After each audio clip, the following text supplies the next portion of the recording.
सभी भाई बहनों को जय श्री कृष्ण, राधे राधे।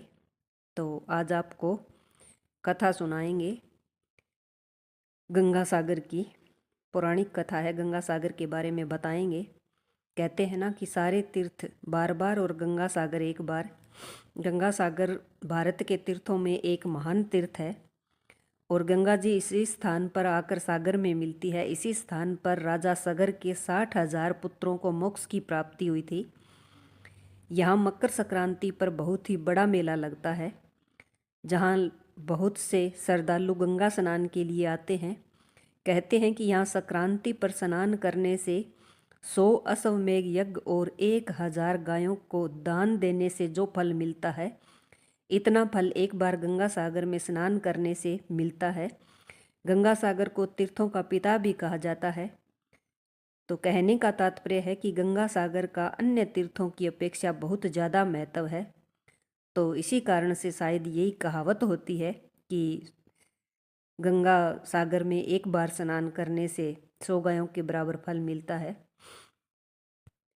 गंगा सागर बंगाल की दक्षिण सीमा में बंगाल की खाड़ी पर स्थित है और प्राचीन समय में इसे पाताल लोक के नाम से भी जाना जाता था। कलकत्ता से यात्री प्राय जहाज़ में गंगा सागर जाते हैं और यहाँ मेले के दिनों में काफ़ी भीड़ भाड़ और रौनक भी होती है। जहाँ गंगा सागर है वहाँ से 1 मील उत्तर में वामन खल स्थान पर एक प्राचीन मंदिर है। गंगा सागर में पहले गंगा जी समुद्र में मिलती थी, किंतु अब गंगा का मुहाना जो है पीछे हो गया है। अब गंगा सागर के पास गंगा जी की एक छोटी सी धारा है, वो जाकर मिलती है और जहाँ तक नज़र जाती है वहाँ केवल घना जंगल है। तो मेले के दिनों में इस जंगल को काट कर मेले के लिए स्थान बनाया जाता है और गंगा सागर का मेला मकर संक्रांति को लगता है। खाने पीने के लिए भी बहुत अच्छी व्यवस्था है। कहा जाता है कि सारे तीर्थों का फल अकेले गंगा सागर में स्नान करने से मिल जाता है। तो संक्रांति के दिन गंगा सागर में स्नान का महत्व जो है और भी बड़ा माना जाता है। यहाँ पर सुबह दोपहर स्नान किया जाता है और मुंडन कर्म भी होता है। यहाँ पर लोग श्राद्ध व पिंडदान करने के लिए आते हैं। कपिल मुनि के मंदिर में जाकर दर्शन भी करते हैं। इसके बाद लोग लौटते हैं और 5वें दिन मेला जो है समाप्त हो जाता है। गंगा सागर से कुछ ही दूरी पर कपिल ऋषि का मंदिर है। उस मंदिर में मूर्ति के एक तरफ राजा भागीरथ गोद में लिए हुए गंगा जी की मूर्ति है तथा दूसरी तरफ राजा सगर और हनुमान जी की मूर्ति है। इसके अलावा यहाँ पर सांख्य योग के आचार्य कपिलानंद जी का आश्रम भी है। महादेव मंदिर, योगेंद्र मठ, शिव शक्ति महानिर्माण आश्रम और भारत सेवाश्रम संघ का विशाल मंदिर भी है। तो कहते हैं कि रामायण में एक कथा मिलती है जिसके अनुसार कपिल मुनि किसी अन्य स्थान पर तपस्या कर रहे थे।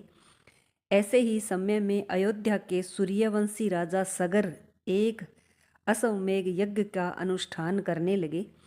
उनके अश्वमेध यज्ञ से डरकर इंद्र ने राक्षस रूप धारण कर यज्ञ के अश्व को चुरा लिया और पाताल लोक में ले जाकर कपिल के आश्रम में बांध दिया। राजा सगर की 2 पत्नियां थीं, केसिनी और सुमति। केसिनी के गर्भ से असमंजस पैदा हुआ और सुमति के गर्भ से 60,000 पुत्र। तो असमंजस बड़ा ही उद्दत प्रकृति का था। वह राजा को बहुत ही परेशान करता था, अतः सगर ने उसे अपने राज्य से निकाल दिया था। अश्वमेध का घोड़ा चुरा लिए जाने के कारण सगर बड़ी चिंता में पड़ गया। उन्होंने अपने 60,000 पुत्रों को अश्व ढूंढने के लिए कहा। 60,000 पुत्र अश्व ढूंढते ढूंढते पाताल लोक में पहुंच गए। वहां उन लोगों ने कपिल मुनि के आश्रम में यज्ञीय अश्व को बंधा देखा। उन लोगों ने मुनि कपिल को ही चोर समझकर उनका काफी अपमान कर दिया। अपमानित होकर ऋषि कपिल ने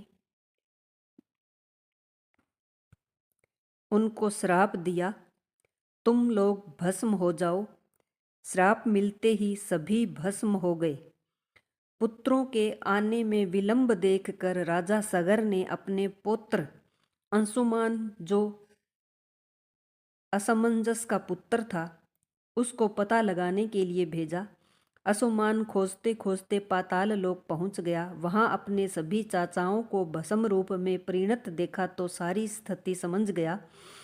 उन्होंने कपिल मुनि की स्तुति कर प्रसन्न किया। कपिल मुनि ने उसे घोड़ा ले जाने की अनुमति दे दी और यह भी कहा कि यदि राजा सगर का कोई वंशज गंगा को वहां तक ले आए तो सभी का उद्धार हो जाएगा।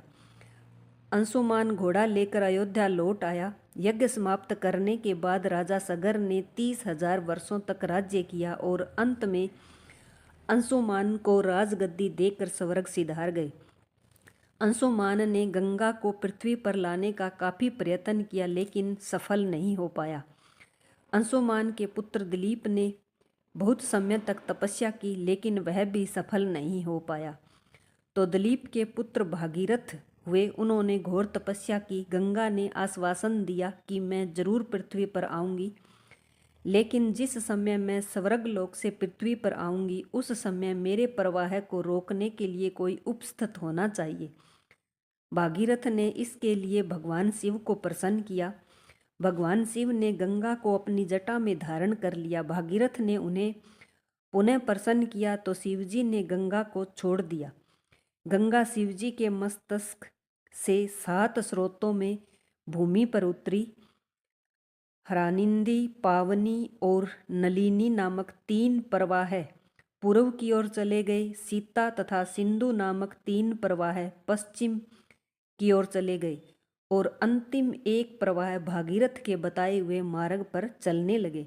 भागीरथ पैदल गंगा के साथ नहीं चल सकते थे, अतः उन्हें एक रथ दिया गया। भागीरथ गंगा को लेकर उसी जगह आए जहां उनके परपितामह आदि भस्म हुए थे। गंगा सब का उद्धार करती हुई सागर में मिल गई। भागीरथ द्वारा लाए जाने के कारण गंगा का एक नाम भागीरथी भी पड़ा। जहां भागीरथी के पितरों का उद्धार हुआ वही स्थान सागर द्वीप या गंगा सागर कहलाता है।